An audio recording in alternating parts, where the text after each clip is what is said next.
The Nexus Dominion's survey vessel emerged from hyperspace at the edge of Sol system, its crystalline hull refracting starlight in impossible patterns. Commander Vexera stood on the observation deck, her iridescent scales shifting colors as she studied the holographic display of the third planet. Another primitive world, she noted, mandibles clicking in amusement. Look at their propulsion systems, chemical rockets. They haven't even broken free of their gravity well properly. Her second-in-command, Tactical Officer Zarek, brought up detailed scans of Earth's military capabilities. Interesting energy readings, Commander. Their weapons are crude, but they're developing at an unusual rate. Unusual how? Their technological progression doesn't follow standard developmental curves. Most species take centuries to advance from atmospheric flight to space exploration. These, humans, did it in decades. Vexera dismissed the concern with a wave of her upper limb. Irrelevant. They're still centuries behind us. Prepare the standard first contact protocol.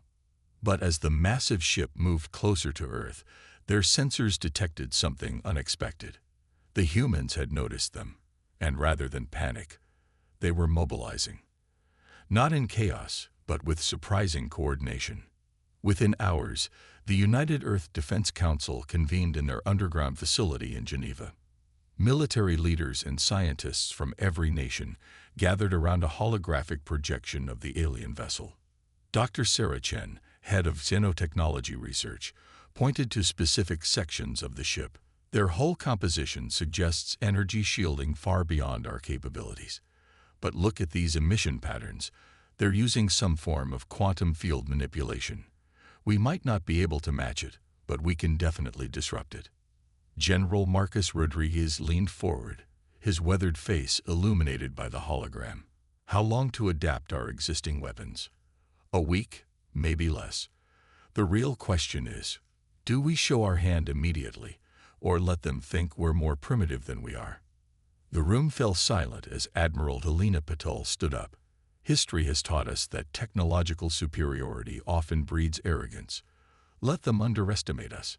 It may be our greatest advantage. The Dominion ship's first transmission came 3 days later, broadcasting on all frequencies in perfect English.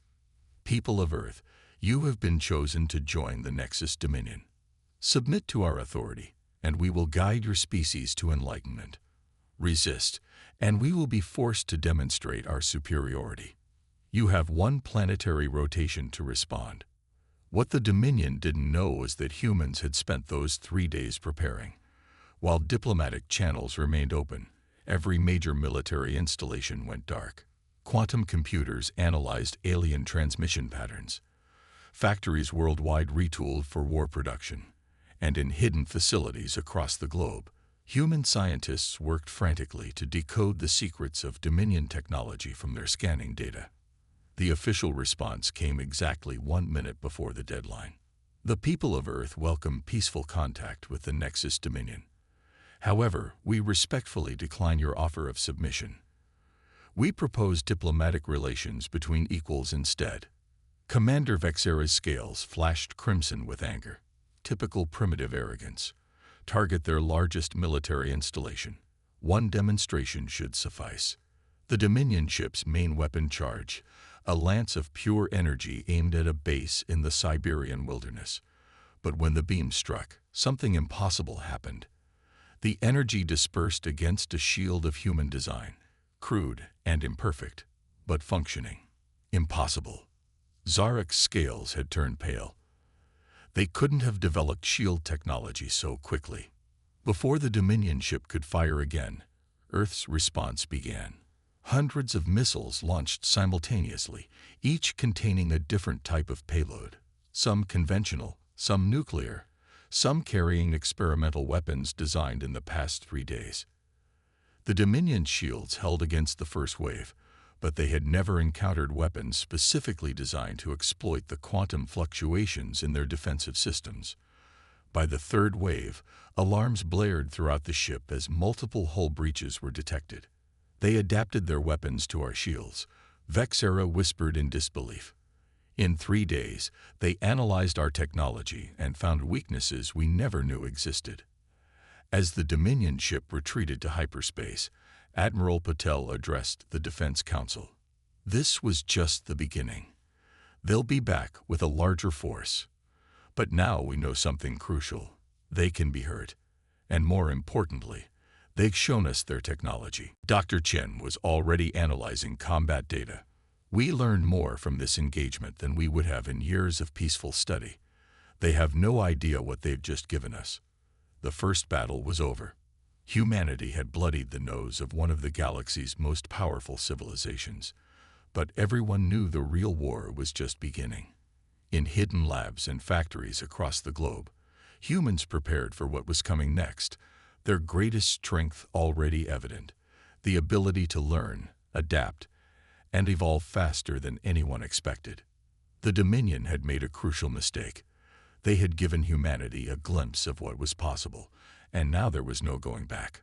The stars themselves would bear witness to what happened when you underestimated humanity's potential. 3 months passed after the first encounter, and Earth had transformed.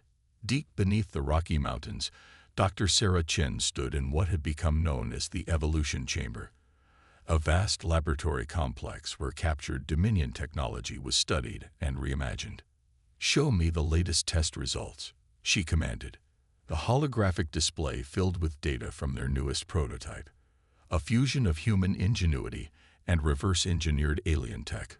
What had started as crude attempts to copy Dominion shields had evolved into something entirely different. "We're not just replicating their technology anymore," she explained to General Rodriguez as he entered the facility. "We're rebuilding it from first principles, finding solutions they never considered because they've been doing things the same way for millennia." The general studied the complex equations floating in the air. Will it work? Better than their version, in some ways. Different. At least, they rely on quantum field manipulation for their shields. We've created a hybrid system that combines their approach with our own particle physics research. It's less efficient but more adaptable. They won't expect it. Similar breakthroughs were happening worldwide. In Bangalore, scientists had cracked the basics of Dominion faster than light communication. In Cape Town, a team had developed new weapons based on the principles behind their propulsion systems. Every discovery was shared instantly through a global network of research facilities. But the Dominion wasn't idle. At the edge of the solar system, a massive fleet assembled. 500 ships, led by High Commander Ixel, the Dominion's most decorated military leader.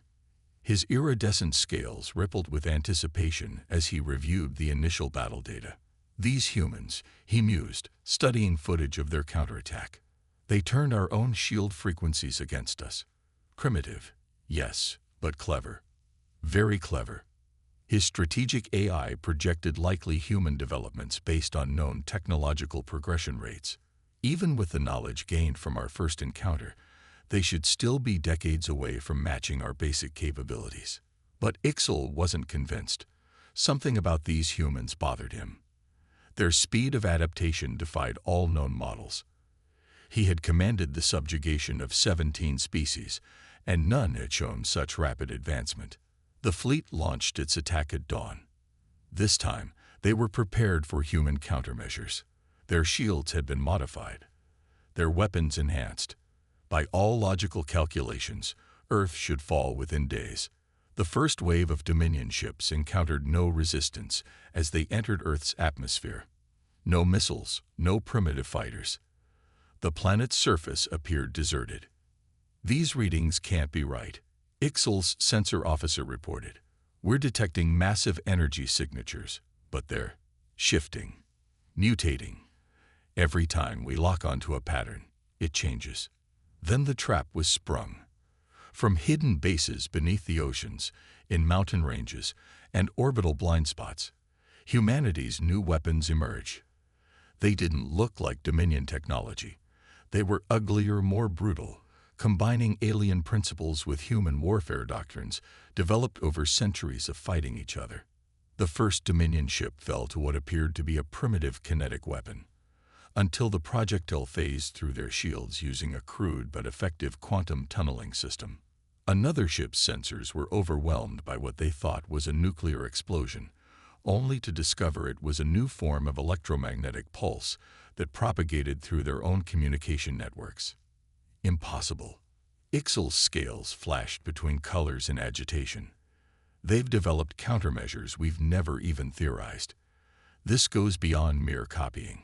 In her underground command center, Dr. Chen watched the battle unfold. They still don't understand, she told Admiral Patel. They think in terms of technological progression, step by step, building on what came before. But humans, we leap, we combine, we break rules they don't even know exist. The Dominion fleet's formation broke as human ships appeared from hyperspace points they shouldn't have been able to access. The vessels were strange hybrids, part Dominion tech, part human innovation, and part things entirely new. We didn't just study their shield frequencies, Chen continued. We studied how they think. Their tactics are as standardized as their technology. They've been the dominant force in this galaxy for so long, they'd forgotten how to adapt. But the battle was far from one-sided. Dominion weapons still outmatched human defenses in raw power. Cities were devastated despite being hidden underground. Millions died as antimatter weapons pierced Earth's strongest shields. Yet for every human that fell, 10 more stepped forward, each bringing new ideas, new combinations, new ways to fight. The Dominion's tactical AI struggled to predict attacks that followed no known strategic doctrine. High Commander Ixal watched in growing horror as his fleet's advantages crumbled. Humanity wasn't fighting a conventional war. They were conducting millions of experiments in real time, learning from each failure, adapting their tactics and technology with terrifying speed. Signal the retreat, he ordered finally. We need to completely reassess our approach. These humans, they're not just using our technology, they're evolving it. As the Dominion fleet withdrew, Earth's leaders gathered to count the cost of victory. The planet was wounded, but not broken. More importantly, they had captured intact Dominion ships, their databases filled with technological secrets waiting to be decoded. They'll be back, Admiral Patel warned. And next time, they'll be ready for what we showed them today. Dr. Chen smiled as she brought up designs for their next generation of weapons. So will we. And we'll have something they've never learned to do. We'll have something new. The innovation war had begun, and humanity was just getting started. The Kuiper Belt had become humanity's new frontier. Amidst the ice and rock of the solar system's edge, Captain Maya Santos watched her stealth flotilla power down to minimal emissions. Her ship, the Terra Nova, barely resembled its original Earth design. Like everything humans built now, it was an evolving hybrid of technologies. Quantum wake signatures detected, her sensor officer reported. Dominion patrol fleet, bearing 32 Mark 7. Maya smiled. 6 months of warfare had taught humanity the art of space combat, but not the way the Dominion expected. Begin Operation Chimera. Let's show them our latest trick. The Terra Nova's hull began to shift, its metamaterial coating, developed by combining Dominion phase technology with human adaptive computing, making it appear as space debris. The rest of her flotilla did the same, becoming invisible among the belt's natural chaos. In the Dominion flagship, Fleet Commander Ralthek observed the patrol route with growing unease.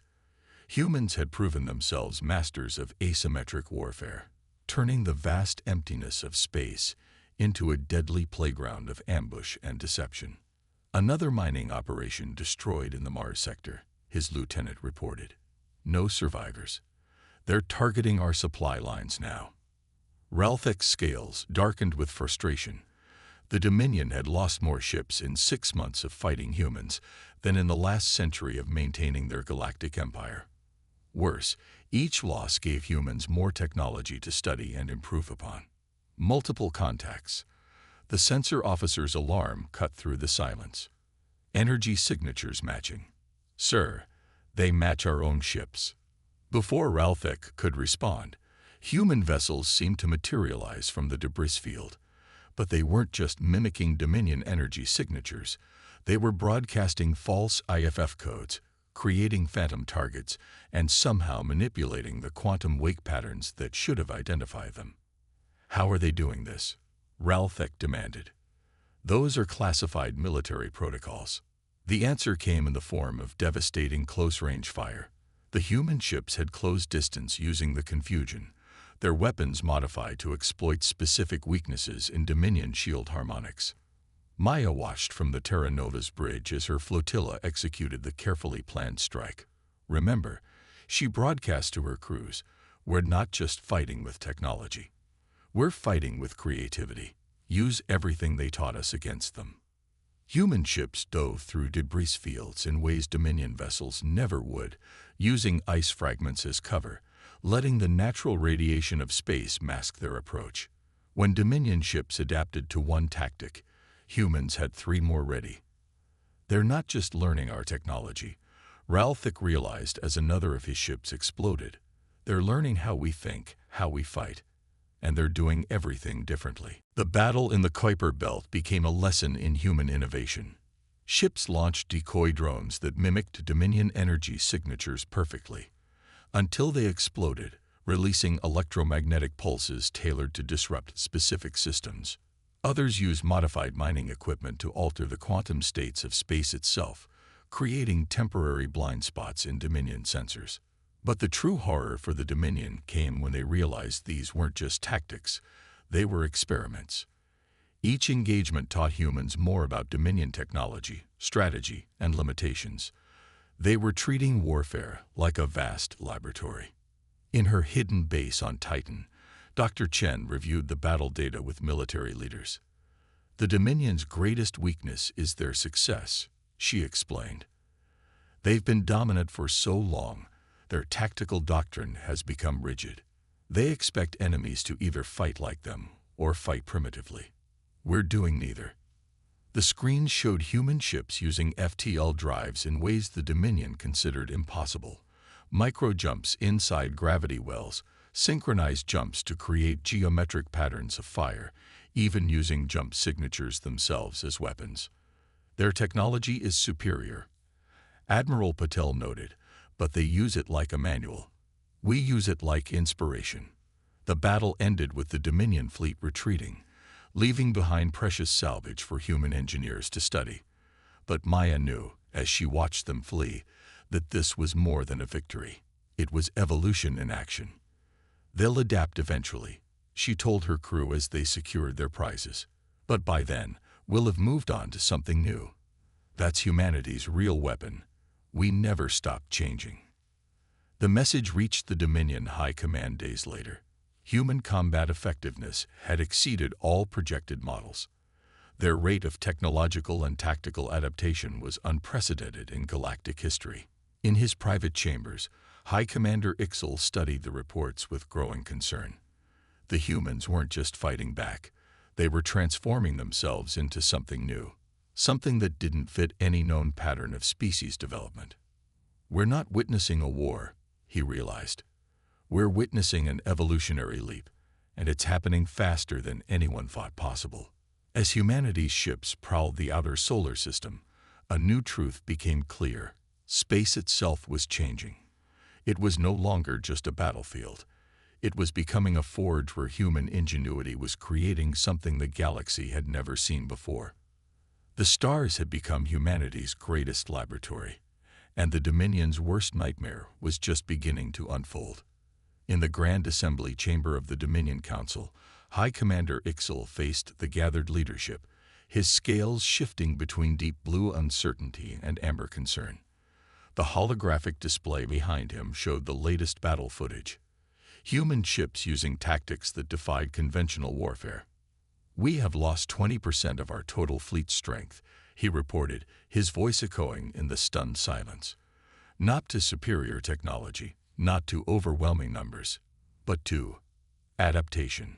First Speaker Katal rose from her crystalline throne, her ancient scales shimmering with agitation. Impossible. No species can advance this rapidly. Our models predict at least a century of development to reach their current capabilities. Our models are wrong. Ixel projected new data. Human ships combining Dominion technology with principles that had never been tested in combat. They're not following any known development pattern. They're creating new ones. In the lower chambers, Science Director Venera studied the human transmissions they'd intercepted. Unlike many of her peers, she saw something fascinating rather than terrifying. Look at how they share information, she marveled. Every discovery, every innovation, spreads instantly across their entire species. The footage showed human research teams collaborating across continents, sharing breakthroughs in real time. When one group discovered a new way to manipulate quantum fields, others immediately built upon it, creating applications the original discoverers never imagined. Their strength isn't individual genius, Venera realized. It's collective creativity. They don't just learn, they learn from each other, building on each success, each failure, at a speed we've never seen. Meanwhile, on Earth, humanity's war effort had transformed society itself. The old barriers between nations, cultures, and disciplines had crumbled in the face of necessity. In the Geneva complex, Dr. Chen worked alongside theoretical physicists, military strategists, and science fiction writers, each bringing unique perspectives to the challenge of survival. The Dominion thinks linearly, she explained to a group of new recruits. They see technology as a ladder, each step building on the last. But humans? She gestured to the chaos of innovation around them. We think in webs. We connect ideas that shouldn't connect. We try things that shouldn't work. In orbit, Admiral Patel watched the launch of humanity's latest innovation, ships that seemed to break half the laws of physics. They weren't elegant like Dominion vessels. They were hodgepodge creations of multiple technologies working in ways their original designers never intended. They're beautiful, her XO commented, watching the ships maneuver. They're human, Patel replied. Messy, imperfect, but adaptable. Like us. Back in the Dominion Council, the debate had turned heated. Conservative factions demanded overwhelming force, committing the entire Dominion fleet to crush Earth before humans could advance further. Others, led by Venera, argued for a different approach. Can't you see what's happening? She challenged her peers. We're witnessing something unprecedented. These humans, they're not just fighting us. They're using the pressure of conflict to force their own evolution. The council chamber erupted in argument. Dominion society was built on predictability, on the careful management of technological and social development. Humans violated every principle they held sacred. But it was a junior tactical analyst who finally voiced the question that haunted them all. What if we're not winning? What if this conflict is making them stronger? The evidence was undeniable. Each engagement with human forces showed new tactics, new technologies, new ways of thinking. They weren't just learning to fight the Dominion. They were learning to think beyond the limits of what the Dominion thought possible. In her private laboratory, Venera made a decision that would shake the Dominion to its core. She began secretly transmitting her research findings to Earth, not their military secrets, but their cultural ones, the assumptions and blind spots that centuries of dominance had created in Dominion thinking. They're not just our enemies, she recorded in her personal log. They're a mirror showing us what we've lost, the ability to question, to change, to evolve. The war had entered a new phase. It was no longer about territory or technology. It was about two fundamentally different approaches to existence, the Dominion's careful, controlled progress versus humanity's chaos of creativity. On Earth, Dr. Chen received Venera's transmissions. At first, she suspected a trap, but the information was too valuable, too insightful to ignore. It revealed something crucial about their adversaries. The Dominion wasn't just fighting humans. They were fighting their own ossified way of thinking. They're afraid, she told Admiral Patel during their daily briefing. Not of our weapons or our tactics. They're afraid because we're showing them a different way to exist. Every time we survive something that should destroy us, every time we turn their own technology against them in ways they never imagined, we prove their entire worldview wrong.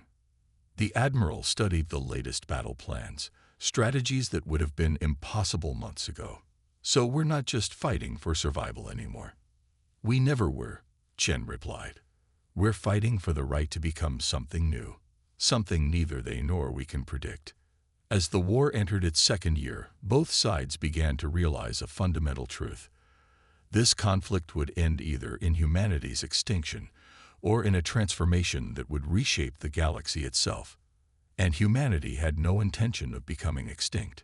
The massive Dominion dreadnought Eternal Order dropped out of hyperspace at the edge of Sol system, but this time it came alone. On its bridge, First Speaker Tal herself stood alongside Science Director Venra, watching Earth's defense fleet take up positions. The human vessels were barely recognizable now. 2 years of war had transformed them into something that defied classification. Organic curves blended with crystalline structures. Fields of impossible energy rippled across living metal. They weren't just ships anymore. They were expressions of humanity's refusal to accept limitations. Look at what they've become, Venra whispered, her scales shimmering with a mix of fear and awe. 2 years. Just 2 years. The quantum-encrypted transmission from Earth came not from military command, but from Dr. Chen's laboratory complex. The holographic projection showed not just Chen, but a vast room filled with humans of all kinds, scientists, soldiers, artists, children, all working together in organized chaos. We know why you've come, Chen said simply. You've realized what we are. Kittel's ancient scales shifted to the deep purple of profound recognition. You are not what we thought. You are not like the others we have. Guided. The word guided hung in the space between them, its inadequacy obvious to both sides. The Dominion hadn't been guiding species, they had been constraining them, forcing them into predictable patterns of development. In the Geneva complex, Admiral Patel stood beside Chen, watching the exchange. Around them, humanity's latest innovations took shape, technologies that merged Dominion principles with human inspiration in ways that stripped away the boundaries between possible and impossible. Your latest attacks, Kittel continued, they used principles we thought were theoretical. You've achieved in months what our scientists deemed centuries away. How? Because we don't recognize your limitations, Chen replied. Every time you told us something was impossible, we asked why not. Every barrier became a challenge. Every defeat taught us something new. Venra stepped forward, her research data flowing through the holographic space between them. You don't just adapt, she said. You transform. Each generation of your technology doesn't just improve. It evolves into something entirely new. The displays showed the progression. Human ships that had started as crude copies of Dominion technology had become something else entirely. They hadn't just mastered quantum mechanics. They'd rewritten the rules. They hadn't just learned to manipulate space-time. They'd found new dimensions to explore. We came to offer you a choice, Kittel announced. But I suspect you've already made it. In orbit, Captain Maya Santos watched from the Terra Nova's bridge as more human ships emerged from their quantum harbors, each one a testament to humanity's journey. Her own vessel had died and been reborn dozens of times, each iteration more impossible than the last. We're not interested in submission, Admiral Patel stated, but we are interested in collaboration. The statement sent ripples through the Dominion leadership. Collaboration. With a species that had barely achieved spaceflight 2 years ago. But the evidence of what humanity had achieved was undeniable. You have to understand, Venra explained to her fellow Dominion leaders, they're not just fighting us. They're not just learning from us. They're showing us what we've forgotten. The joy of discovery, the thrill of breaking barriers, the power of unrestricted innovation. Dr. Chen stepped closer to the hologram, her expression both fierce and compassionate. Your empire is built on control, on predictability. Ours is built on change, on adaptation.